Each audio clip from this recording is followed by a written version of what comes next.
Welcome everyone to Roll and Relax. Today we will focus on the neck and the head and the face actually. And before we get started, if you don't know me, my name is Claudia Mühlenweg. I am the founder of Holistic Vision, the creator of the Naturally Clear Vision Method, and I'm a yoga teacher and I'm a role model method practitioner, which is what we will be doing today. And just for those of you that are new today, so just a quick thing, if you don't have the yoga tune-up balls. So these yoga tune-up balls, they're done by Tune-Up Fitness. They come in 3 colors.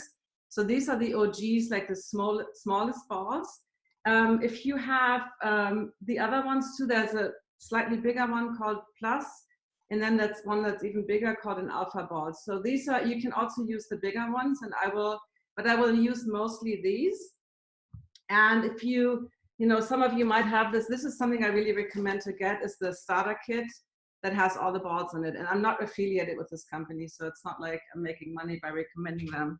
If you only have a tennis ball, that's totally fine too. See, this is like they're slightly bigger. However, they're not as grippy. I really like the Tune-Up Fitness balls because they're super grippy and they really grab your skin, the superficial fascia and the muscles.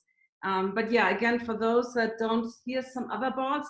So these are really, let me see the comparison. These are really small, like children's balls. They're like little bouncy balls, you know, the Halloween things. And these are pretty hard, but they might be really good to get into some specific areas. So, you know, all kinds of balls are great. However, the balls that we will be using for the most are these tune-up balls. And then also an air-filled ball called the Gorgeous ball, here, this one. And this comes in purple and in black. And we will be using this today also for the front of the neck. If you don't have an air-filled ball, you can just continue the other massage that we will be doing first. So don't worry about it, but I recommend if you have a soft, squishy, like Pilates ball or any of these other balls that are air-filled where you can also let some air out if needed, then that's good. All right, let me move these out of the way. And then I will just go over, oh yeah, one more thing.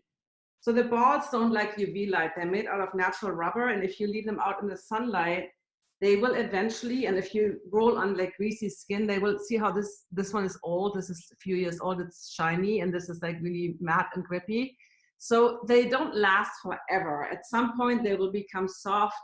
And you have to just either discard them or use them for areas that are tighter where you don't want the new firm ball. Okay. All right.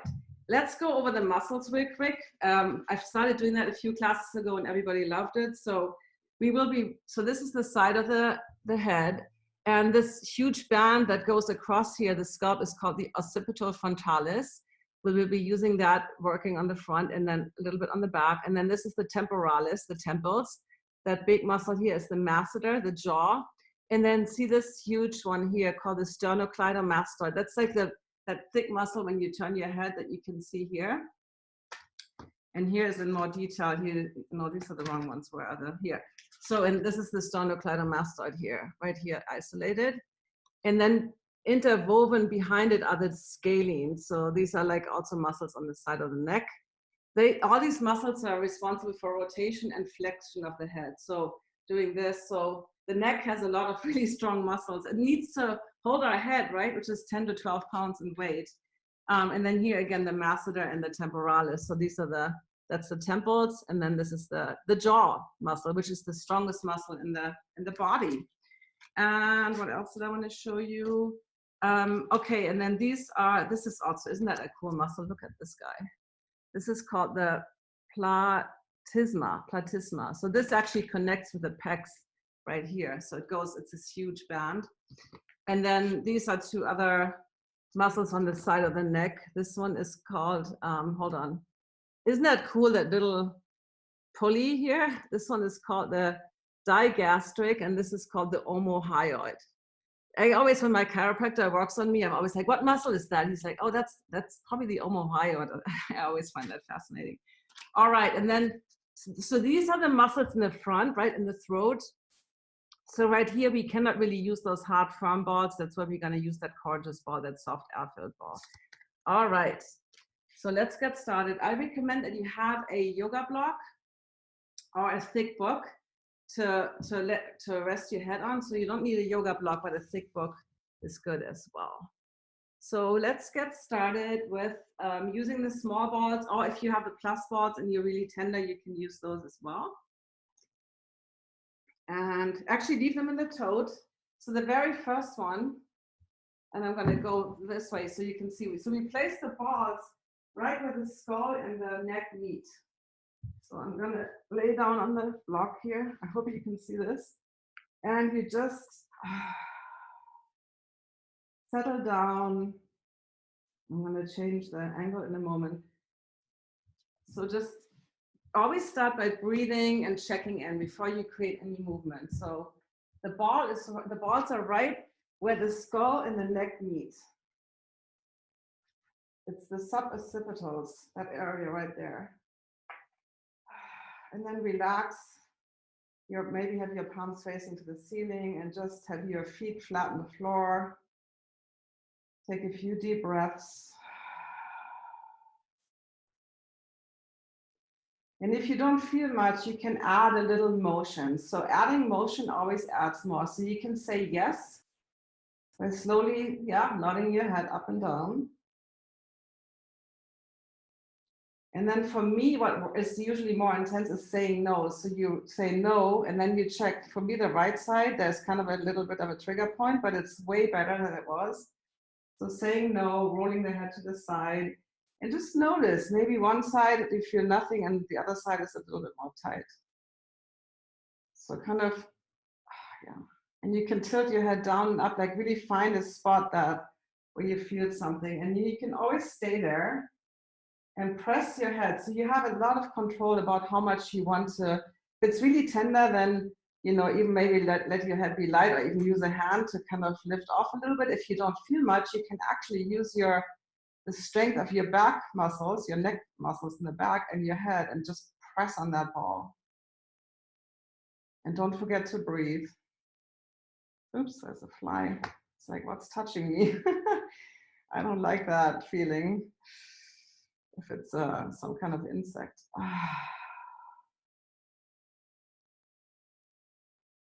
All right, and then we will take one ball out of the tote. And so you can do this in various ways. We've done it seated the other day. I'll show you both versions. So we will be massaging that sternocleidomastoid. So we start behind the ear, and then this is that thick muscle that connects to the clavicle, and then here also to the, no, I'm blanking, but it splits at the bottom here. So it connects to two different points, but it's that thick muscle when you turn your head. And we will have different ball points down that muscle. So you can do it seated by spinning the ball. And I usually recommend the other hand. So you press it against the skin and then you spin it. You wind as if you're trying to screw it in, and then you don't move the ball, you just hold it there and breathe. And you can add a little yes and no. Or what I like better right now is doing it on the floor. Let me bring it a little closer. So you put it right here. Oh man, it's actually way better for me than it used to be, and you can add that little spinning motion, so you can wind it up a little bit.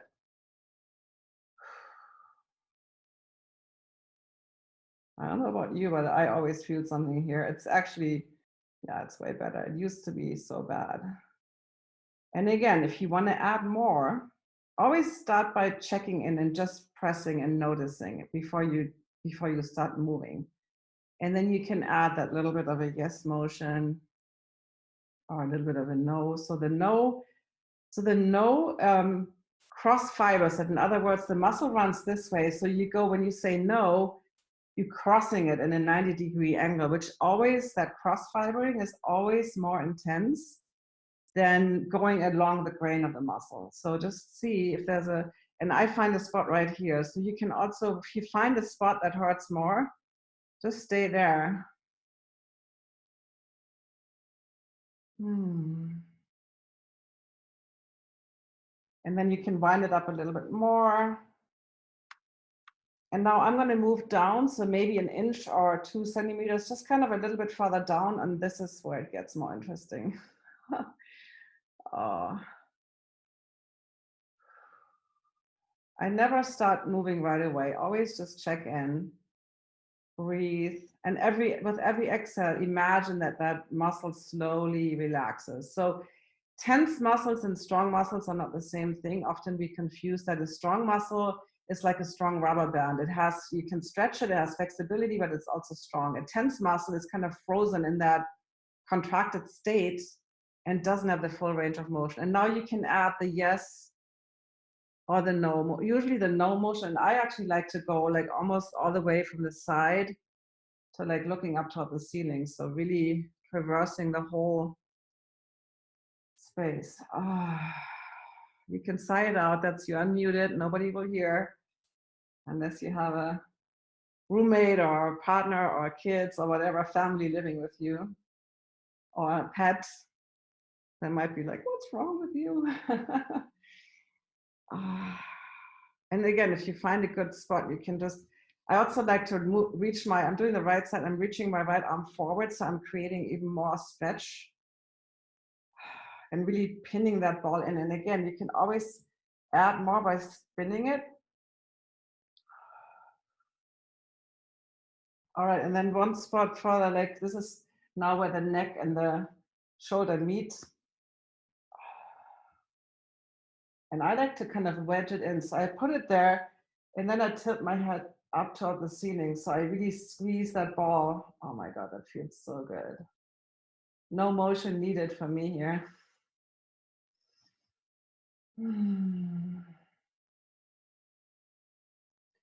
But again, you can, if you want, you can spin it a little bit. So you're winding up those tissues, those superficial, oh man, yeah.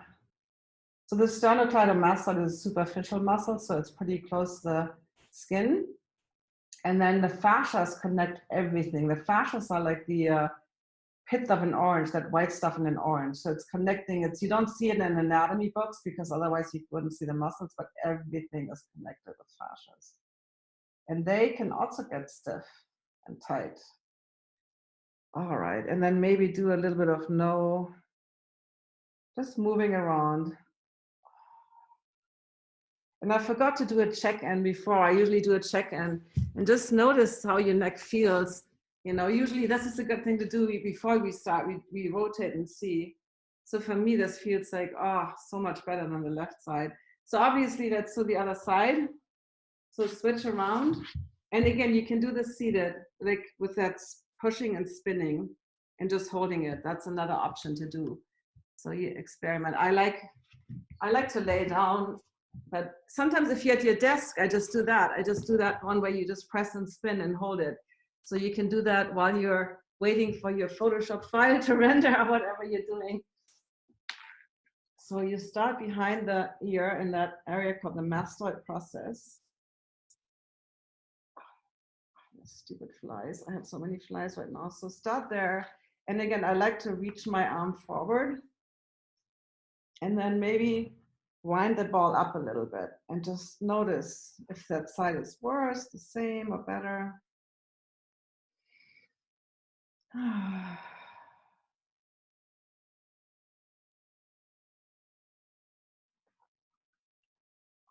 And then maybe adding a little bit of no or yes motion. So just move your head a little bit to kind of really let that muscle go through all the different motions that it's doing. So this muscle is rotating and flexing the neck. And then maybe move the ball a little further down. So if you don't feel much in a spot, you know, move on. Like congratulate yourself for like, yay, I'm relaxed. And then find the spot that hurts. So for me, a little further down, right? Oh my God. And so one thing I wanted to say, what I didn't say earlier, a lot of these muscles are related to lifting the chest up when we breathe. So when we do a full breath, the diaphragm is this muscle attached to the lower 6 ribs. When we exhale, it looks like a dome tent. And when we inhale, it presses down. So that's why you should be doing that belly breath. But if you hold like a lot of tightness here and you breathe all the way just into the chest, a lot of these muscles in the neck are connected or helping the chest to lift up so that the diaphragm, that the lungs can expand. So if you do this stress chest breathing, not the one for athletic performance, you know, when you do the push-up challenge or whatever, then you will obviously do that chest breathing and then move the ball further down. Oh man. So when you do that unconscious breathing into the chest that's related to stress, all these muscles are in constant tension because they always help your chest to lift not just the levator scapula, the muscle that lifts the shoulders, but all these muscles, they're called accessory muscles of breathing or inhalation. So that's when we get tightness. And that's what my chiropractor always says. If he finds tightness, he's like, you've been doing too much chest breathing.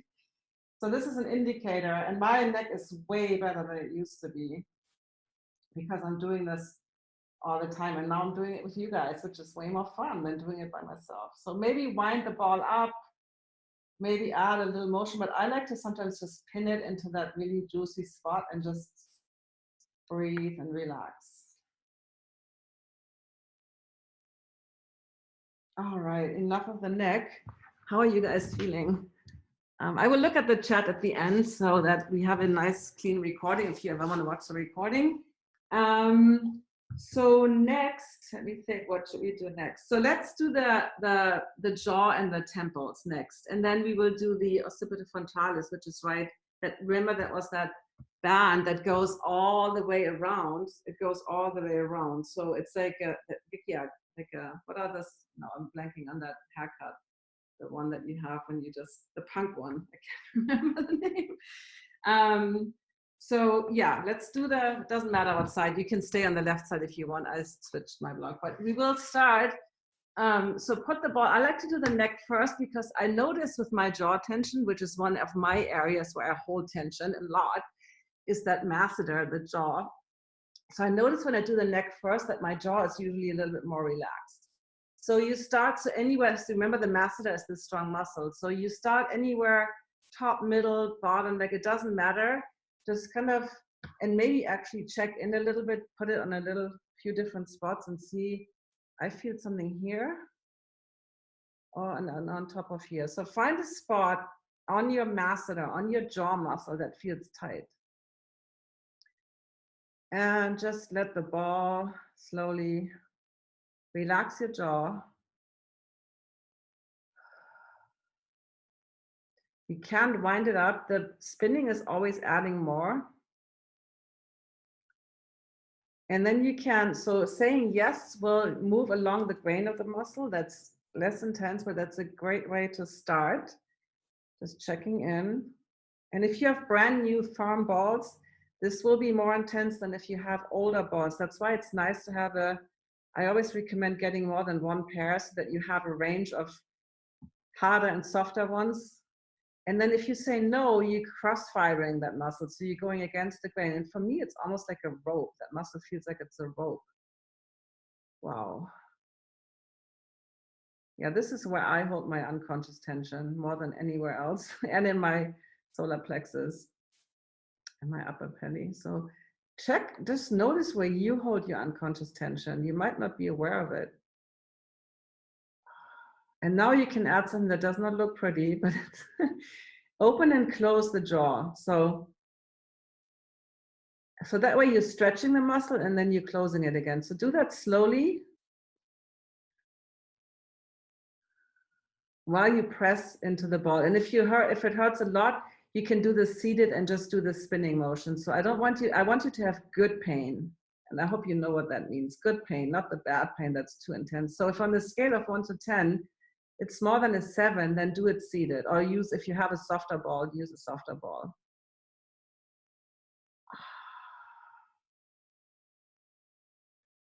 Yeah, all right, so let's move on. Temporalis, so the temporalis is, it could be anywhere close to your eyebrow to over your ear. So it's this, remember, it was like this fan-like big muscle.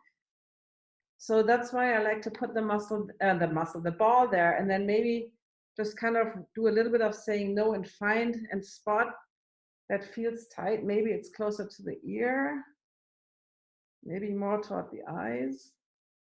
Yeah, this one is pretty good for me. But yeah, here's a spot that feels a little tight. And then you can, again, wind it up. This is always an option, winding up the ball, just spinning it. That makes it, that feels great. Perfect for me. That's all I need right now. But if you want to add motion, saying yes, saying no, And even opening and closing your jaw, you will be, this is another thing I love about the balls, you will be like, wow, even if I open my mouth, that muscle in the temples, the temporalis, is actually affected by it. So you will feel it if you do that. I like to sigh it out, like that all the worries of the world, especially right now, it's such an anxiety producing time, but we will be okay. We will be okay. It's so important to have your mindset be in a positive mindset. And if you struggle with that, we all do at times where it just might feel really overwhelming or depressing, or you worry. So this is actually, all this relaxation is also helping you to strengthen your immune system. So the self-care is not selfish. It's really important to actually be strong. And if you do get the virus, the more you take care of yourself with food, with relaxation, with a positive mindset, the easier you will be able to go through an infection and come out at the other end. So I'm not worried, even if I catch it. I'm not worried about, dying or really suffering. I know I'm healthy. I know I do everything I can. But I'm also smart, and of course I'm staying home. So, all right, add a little motion and then switch to the other side. So this is always interesting to me. Like sometimes I'm right-handed, right dominant, and sometimes it's the other side that's worse. So it's not always the dominant side. All right, so place the ball at the temples and then do a little bit of, by the way, if you have the alpha ball, where is that? Here, the big one. This is a really nice one, and you don't need a block because it's big enough to, so this is a nice one. If you're super tender, you should have said that earlier, but if you're super tender, this is the pressure of a fist. The small ones are the intensity of a thumb, and then the plus balls, the medium ones, are the intensity of an elbow. So that's why I love to have all the different balls. So now this is okay. This is not tender for me, so I'm using the small one. But this is why it's great to have the different sizes so that you can really use the optimal pressure. And I like to wind it up a little bit. Yeah, find a spot. And if you have several spots, oh, this is more intense for me. So interesting, right? So the left side, I used to get a lot of tension headaches. And now that I'm using the ball and that I'm also obviously cleaned up my nutrition and I'm watching my blood sugar, I never have headaches anymore. So those are, I used to literally have headaches at least 3-4 times a week. So this is really helpful.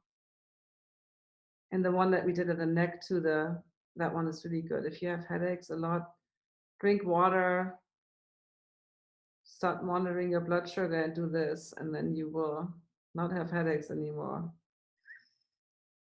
So take a few deep breaths. So do any motion that feels good. Just explore your own body. Like what I tell you is just ideas. So I really want you to connect with your own body. Your where is your tension? Where you're holding it, and really use your breath to relax that area. So everybody's different. I don't like to prescribe you have to do this or that exactly.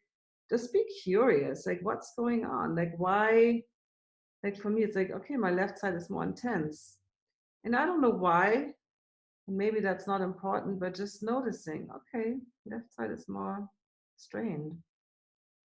And maybe you notice, especially this area is really connected to your vision, right? So if maybe notice, has your vision be more blurry in one eye, or has your vision be more challenged in one eye? Or you just feel more strain? I guess we started with the jaw on the other side, but it doesn't matter what you start with.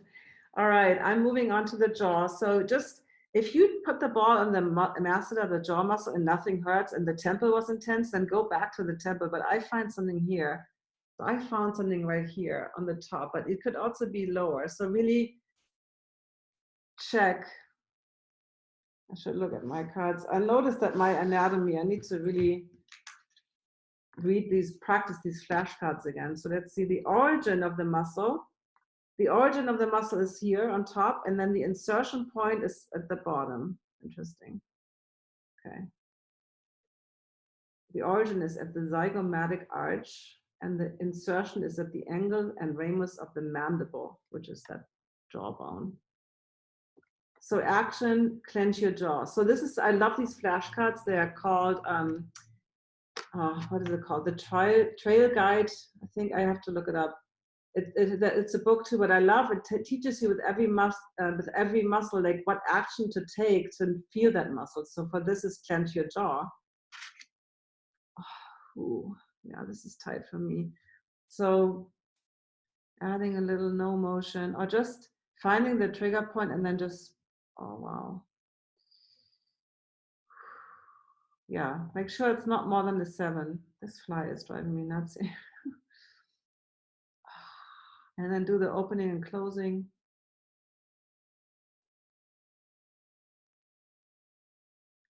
You can also keep the mouth open and then just stay there for a few breaths.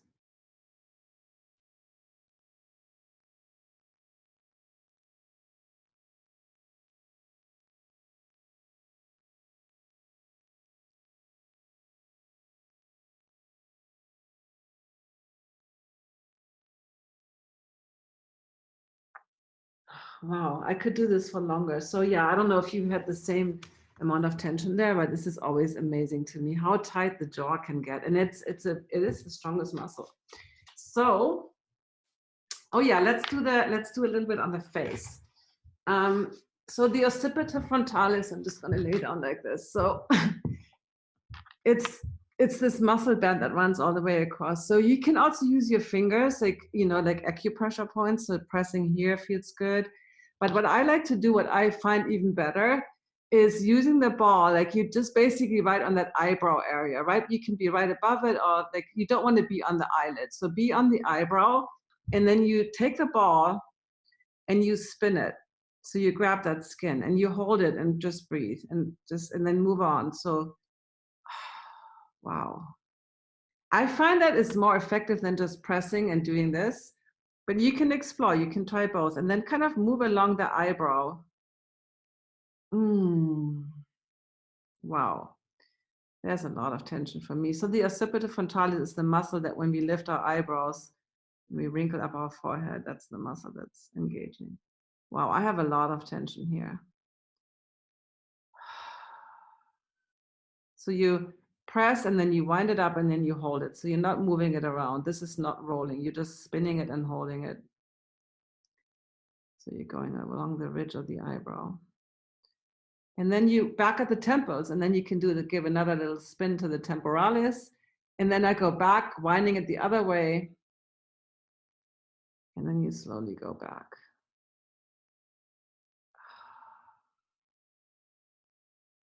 Wow, for me, it's like the middle of the eyebrow, right? The top.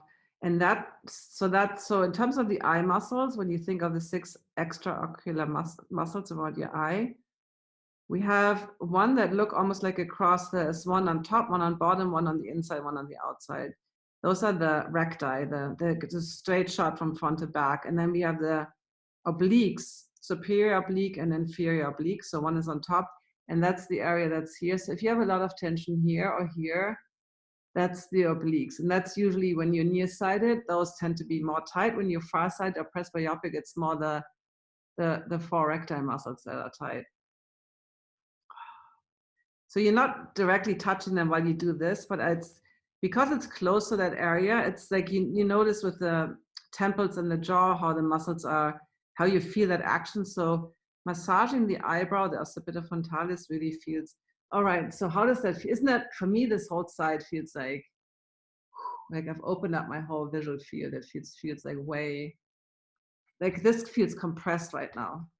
I should actually get my blanket because the hardwood floor is a little hard. Okay, all right, here we go. And then do the other side. Relax your shoulders. So this is another thing, right? We're crunching the shoulders all the time. Yeah, this is way less for me.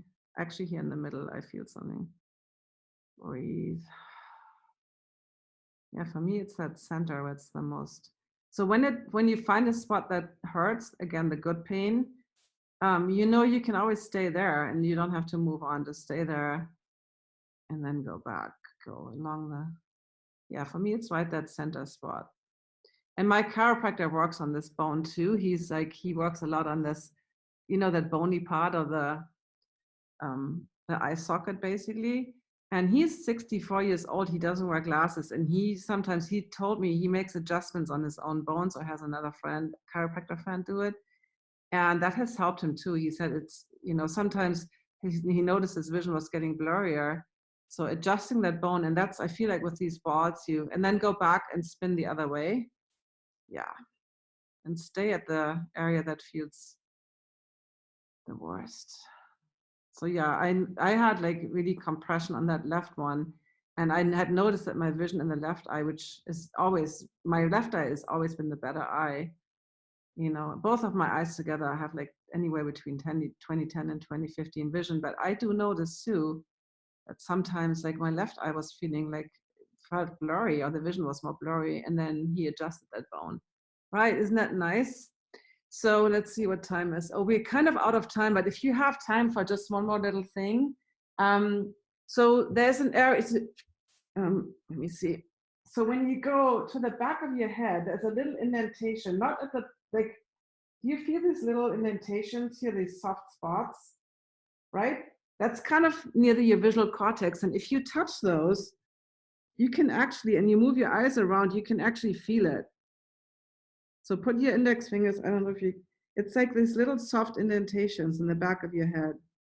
So this is connected. So what I like to do, because that area is tight for me, I use either the tuna ball, or I even use one of these kids, these, you know, this one is too intense. This one is really, this is too much. But one of those balls are really great. But you can use this. So let's do that to finish up. Place your block. Let me move this out of the way. So you go, come, and I like to do one side at a time. So it's that soft. So when you go, the first one we did was right here. Let me see. Can you see this? Was right here. And now right that. And now we're moving onto the skull to one of those soft indentations. And you place the ball there. Wow. And let's see, and I feel pain there. And then again, you just rest. And I like to turn my head a little to the side. Just rest on it. If you don't feel anything and you have one of those smaller bouncy balls, this is great to use a small one. Oh yeah. Wow. And then I'm moving it to the other side. I'm just curious if the other side hurts too. No. The other side, I feel nothing. Yep, so it's my right. So this is just, you know, you can continue this, but I don't want the videos to be too long. So let's finish this up, and I'm gonna stop the recording. So thank you for attending this class today. I hope this was helpful, and please comment underneath the YouTube video or in the Facebook group. My Facebook group is called See Clearly Without Glasses. And if you have vision problems and you have not yet downloaded my free guide called 10 Habits for Healthy, Happy Eyes, then go to myholisticvision.com and download that free guide. It gives you 10 amazing tips to keep your eyes in top shape and improve your vision. So bye for now. See you tomorrow.